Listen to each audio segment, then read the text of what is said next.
الحمد لله نحمده ونستعينه ونعوذ بالله من شرور أنفسنا ومن سيئات أعمالنا أشهد أن لا إله إلا الله وحده لا شريك له وأشهد أن محمدا عبده ورسوله لا نبي بعده اللهم صل وسلم على نبينا وحبيبنا وقدوتنا محمد وعلى آله وصحبه أجمعين فيا عباد الله اتقوا الله وقال الله في القرآن أعوذ بالله من الشيطان الرجيم بسم الله الرحمن الرحيم ومن الناس من يعجبك قوله في الحياة الدنيا ويشهد الله على ما في قلبه وهو ألد الخصام صدق الله وصدق رسوله وبعد.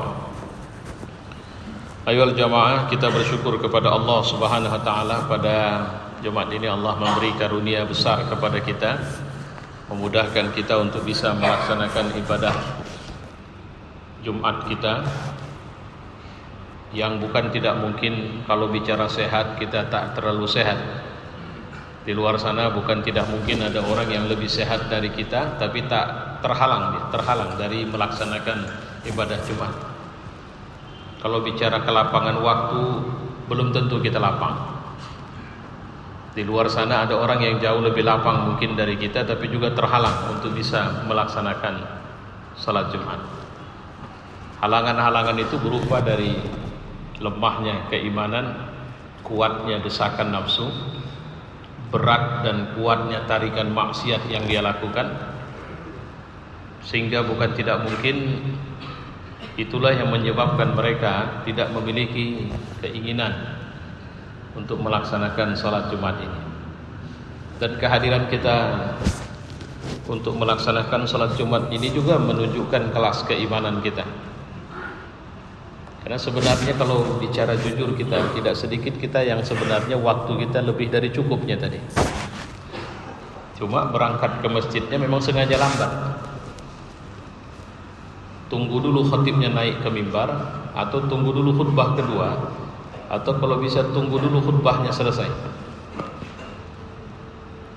Ada yang sudah sampai di masjid lebih suka ngobrol lebih panjang. Kalau sekarang trennya bukan ngobrol lah, buka gadget, scroll up, scroll down, lihat sana, lihat sini dan sebagainya. Saya tidak sedang menyindir siapapun, saya tidak sedang menuduh siapapun. Saya cuma bilang itulah kelas imanmu itu. Jadi nggak usah pakai cermin panjang lebar ini apa semua, nggak perlu pakai tuduh menuduh. Kita sendiri pun tahunya sebenarnya kualitas keimanan kita sebesar apa. Salah satunya adalah dari segeranya kita memenuhi seruan untuk melaksanakan salat Jumat ini. Nabi bilang dalam satu hadis yang mafhumnya begini, siapa yang datang sebelum azan maka dia seperti bersedekah dengan itu ada sedekah seperti seekor kambing dan seterusnya dan seterusnya. Dan sampai khatib naik ke mimbar masih belum datang juga, nggak dapat bonus. Lepas rodi sajalah, laksanakan kewajiban. Jangan gitu dong Ustaz kasar sekali. Enggak, ini bukan bicara kasar tidak kasar. Saya cuma bilang tuh kelas iman. Oke lah, kalau begitu kita sudah meng-capture kelas keimanan kita yang sedang melaksanakan atau ikut dalam kegiatan Jumatan ini. Pertanyaannya, dengan kualitas kelas yang kayak begini ini, dengan kualitas kelas yang seperti ini gitu, kira-kira logis enggak kalau kemudian Allah memberikan kemakmuran kepada orang Islam, kemudian memberikan kekuatan kepada orang Islam mengatasi dalam urusan ekonomi, sosial, politik dan sebagainya di urusan yang lain. Ini masih dalam satu titik ini. Di titik yang lain, mohon maaf saya tak usah bicara, karena terus terang kondisi Medan kalau lihat sosmed kita agak meresahkan dari sisi keamanan. Ada begal, ada anak-anak motor. Saya pikir kalau jadi anak motor tidak ada masalah, tapi kalau kemudian melakukan kriminalitas itu masalahnya, sampai pada tindak pidana. Mereka buat klub, tidak apa-apa. Tapi begal di sana, bunuh di sini, mati di sini dan sebagainya. Ini kan udah, kalau boleh dibilang udah masuk kelas waspada kita ini. Udahlah. Ini bukan melakukan simplifikasi. Saya cuma ingin mengatakan biarlah itu jadi urusan aparat. Cuma kadang ngurusin masjid saja pun kita sudah semakin lemah. Ruh pengurus, ruh BKM, karena tidak sedikit masjid sekarang ini udah gaya ngurus partai pula sudah. Pergantian pengurus seperti pergantian ketua partai, pakai TS, tim pemenangan. Ada yang, dan saya melihat persoalan-persoalan yang sering memunculkan kesalahpahaman atau pertengkaran di masjid itu lebih sering persoalan kota infak. Makin besar kas atau saldo masjid, makin besarlah peluang berantem itu. Kalau tidak sesama pengurus, antar pengurus dengan jamaah, penyakit. Saya tidak ngomong tanpa data. Tidak satu dua yang malah berkasus sampai ke kepolisian. Ada yang saling gugat keabsahan. Mohon maaf kalau pakai bahasa kasar, saya bilang jijik kita nengok. Ini orang mental preman bawa ke masjid. Saya pernah dulu ada orang tanya sama saya, gimana cara menyelesaikan masalah kamu? Jawaban saya waktu itu, kalau udah boleh saya pegang senjata dan membunuh itu halal, ku tembak mati kalian semua. Nah, itu bahasa kasar. Karena surat Taubah itu menjelaskan orang yang ngurusi masjid itu adalah yang man amana billahi wal yaumil akhir. Mereka punya iman kepada Allah dan iman kepada hari akhir. Iman kepada hari akhir itu artinya mengakibatkan dia tahu diri.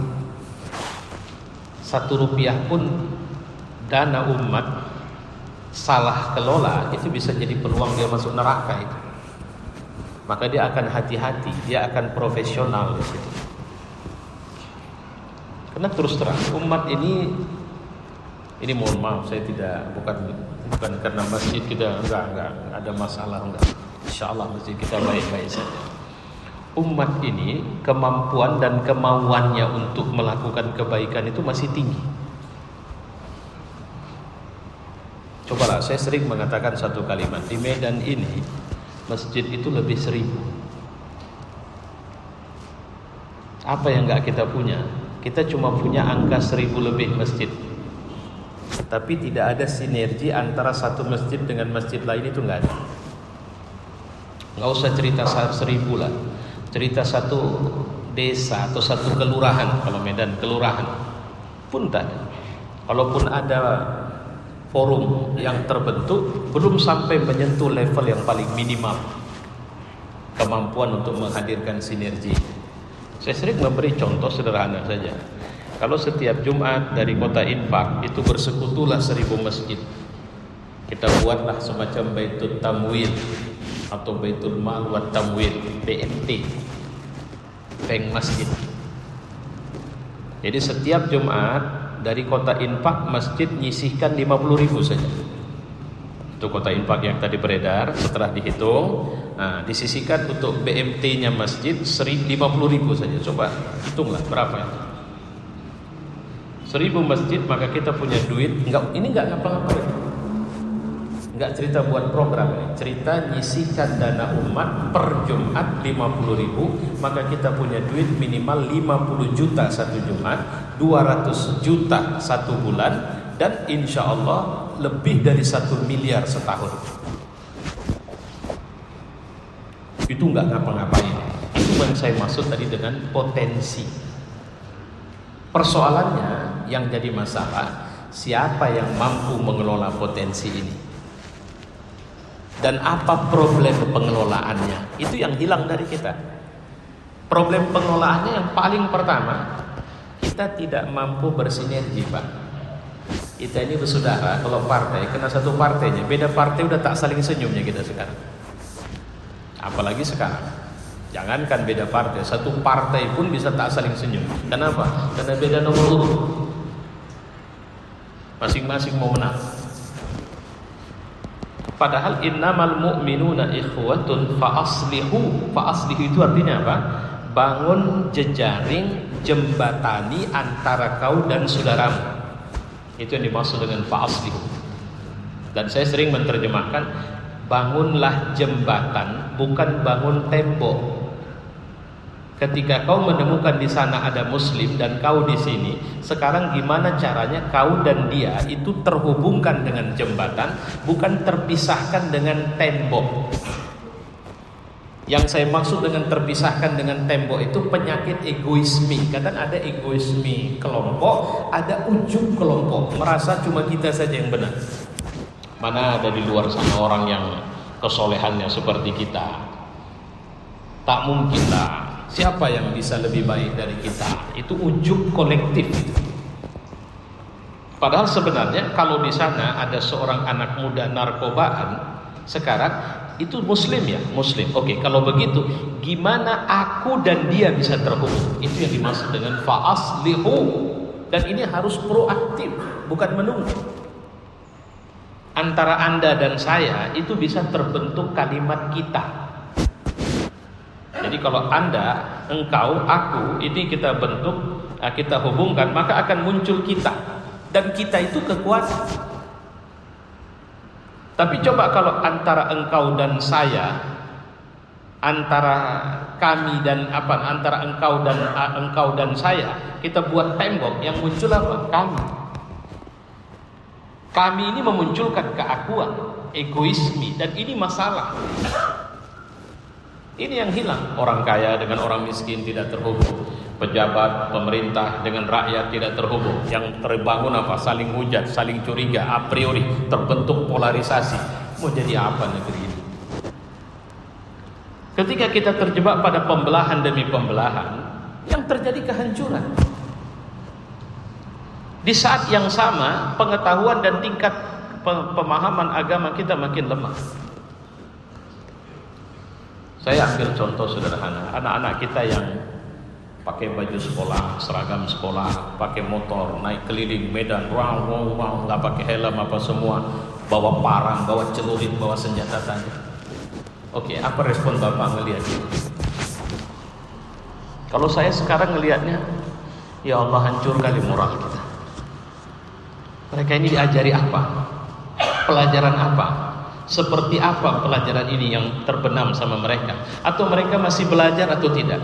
Bagaimana mereka belajar agama di sekolah? Seperti apa sekolah memberikan menu itu pada mereka sedang kering? Mereka ini sebenarnya, kalau boleh kita bilang, ini adalah satu bentuk ekspresi yang salah. Mereka mengalami kekeringan spiritual. Mereka ingin nunjukin, hello orang tua kami, ini kami loh. Kira-kira begitu. Hei ayah, hei ibu, ini kami, lihat nih, kami sedang melakukan aksi. Ada satu musisi atau penyanyi di Indonesia, anggaplah kami manusia. Kenapa? Karena kita tidak hadir sebagai ayah bagi mereka, kita tidak hadir sebagai orang tua bagi mereka, kita tidak hadir sebagai ustadz bagi mereka, kita hadir sebagai apa? Apa yang terjadi kalau begitu? Kita mengalami kekeringan, minus spirituality. Coba jalan di kota Medan.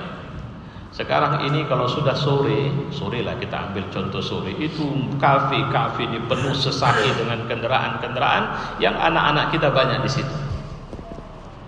Pertanyaannya, kenapa mereka di situ?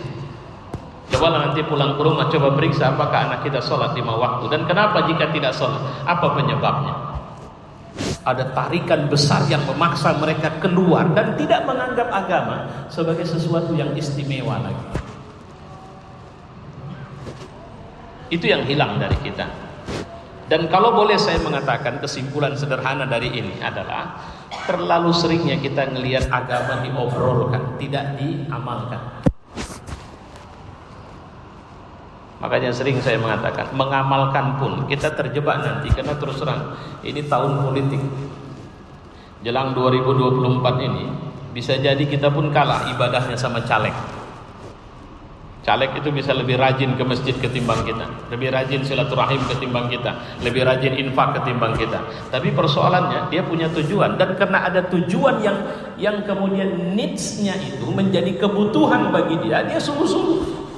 Saya pernah dulu menemuin seorang caleg masih jauh lagi pemilu, apa dia bilang, ini titik yang kesekian ratus Ustaz yang saya kunjungi. Luar biasa silaturahim, sampai 300 lebih titik dia temui. Militan, sungguh-sungguh menghabiskan duitnya untuk itu. Untuk berapa tahun? 5 tahun. Pertanyaannya, kita tahu nggak bahwa sebentar lagi kita juga akan dipanggil Allah, dan setelah itu ada kematian. Kematian akan berujung, Allah tidak lihat kita punya jabatan, nggak penting sama Allah, nggak ngaruh itu sama malaikat itu. Mau apapun jabatanmu, mau berapa banyak duitmu, itu nggak penting. Pertanyaannya, setelah kau dapat itu semua, kau buat apa? Maka manusia akan dikelompokkan jadi manusia baik, manusia buruk. Kita bicara orang beriman, orang Islam. Nah, nanti di akhirat orang baik insya Allah masuk surga, orang tidak baik masuk neraka. Nah, pertanyaannya, kalau ditanya mau masuk apa? Masuk surga. Oke, baik. Apa yang sudah kau buat untuk akhirnya kau bisa masuk surga ini? Fa'tabir ya ulil absar.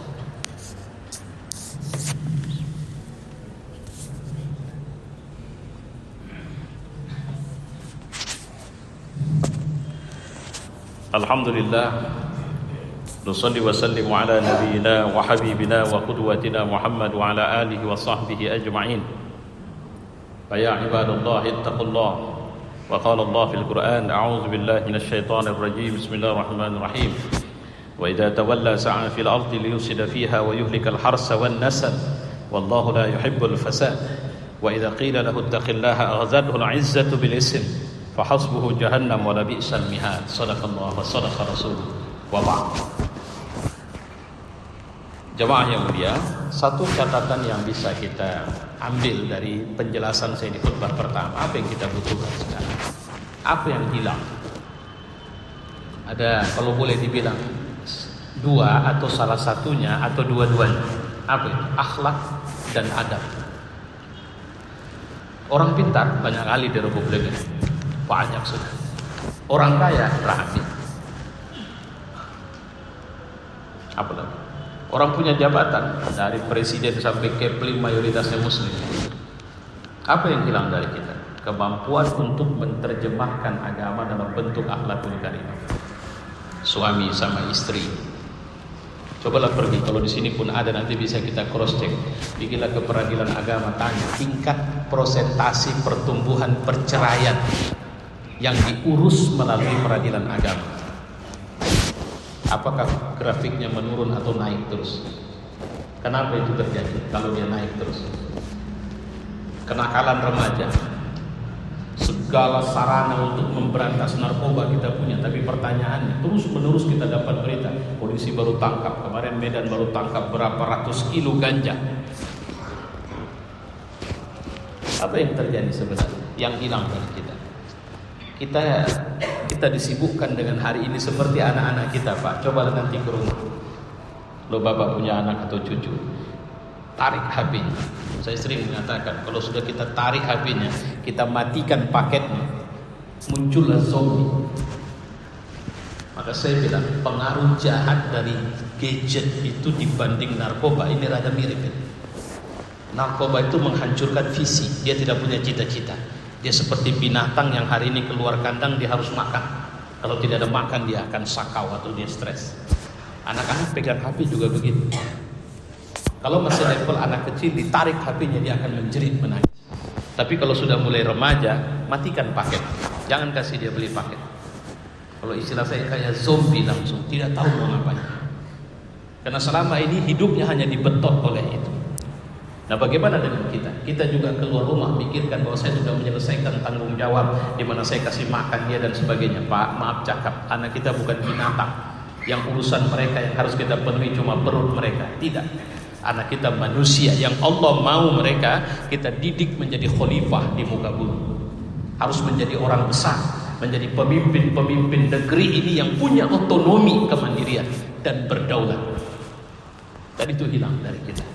Saya tidak mengatakan sama sekali hilang, tidak.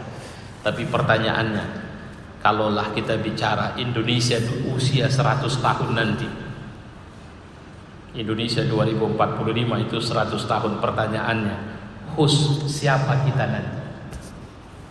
Apakah kita memiliki kedaulatan atas diri kita sendiri atau tidak? Apakah kita mampu menampilkan diri sebagai negara yang ternyata bisa dicontoh banyak orang? Ayolah kita jujur saja. Indonesia ini kira-kira yang bisa dicontoh dari negara lain. Dalam hal bicara positifnya apa? Pengelolaan negara, aparatur negara, demokrasi, HAM, kebersihan, tingkat bahagia penduduk, ataukah Islami atau tidak Islami? Ekonomi, sosial, politik, budaya dan sebagainya, seni. Apa yang bisa kita hadirkan ke dunia? We are Indonesian. Kami orang Indonesia. Wa'lamu anna Allah qala fil Qur'an innallaha wa malaikatahu yusholluna 'alan nabi ya ayyuhalladzina amanu shallu 'alaihi wa sallimu taslima. Allahumma shalli wa sallim ala Muhammad wa ala ali Muhammad kama shallaita ala Ibrahim wa ala ali Ibrahim وبارك على محمد وعلى ال محمد كما باركت على ابراهيم وعلى ال ابراهيم في العالمين انك حميد مجيد. اللهم اغفر للمؤمنين والمؤمنات والمسلمين والمسلمات الاحياء منهم والاموات. اللهم اعز الاسلام والمسلمين واهلك الكفرة والظالمين ودمر اعداءك اعداء الدين. ربنا آتنا في الدنيا حسنة وفي الآخرة حسنة وقنا عذاب النار. عباد الله إن الله يأمر بالعدل والإحسان وإيتاء ذي القربى وينهى عن الفحشاء والمنكر والبغي يعظكم لعلكم تذكرون فاذكروا الله العظيم يذكركم واشكروه على نعمه يزدكم ولذكر الله أكبر.